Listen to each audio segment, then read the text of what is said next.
New sanctions hitting North Korean banks and individuals are announced by Washington. The U.S. Treasury Department is hoping the measures will help isolate the regime and ultimately bring it back to the process of denuclearization. South Korea, meanwhile, is yet to decide on what it will do to sanction the regime. Connie Kim has the latest. The United States is ramping up the pressure on North Korea by blacklisting 8 new North Korean banks and 26 people in line with Washington's efforts to choke off Pyongyang's nuclear and ballistic missile funding.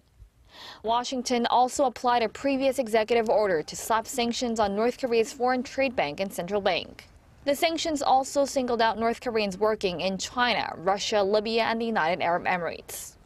Among the 26 individuals, 19 were located in China, highlighting North Korea's increased economic ties with its traditional ally.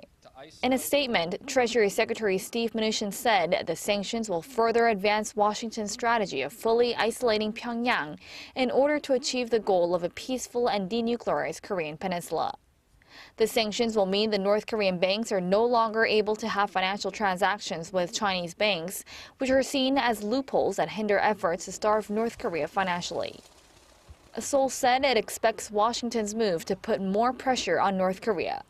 The Trump administration has so far blacklisted 33 entities and 48 individuals, showing its will to solve the North Korea issue. But on the other hand, the Moon administration has yet to come up with independent sanctions on the regime, since President Moon ordered a review of unilateral sanctions on the North following Pyongyang's long-range ballistic missile launch late July. Connie Kim, Arirang News.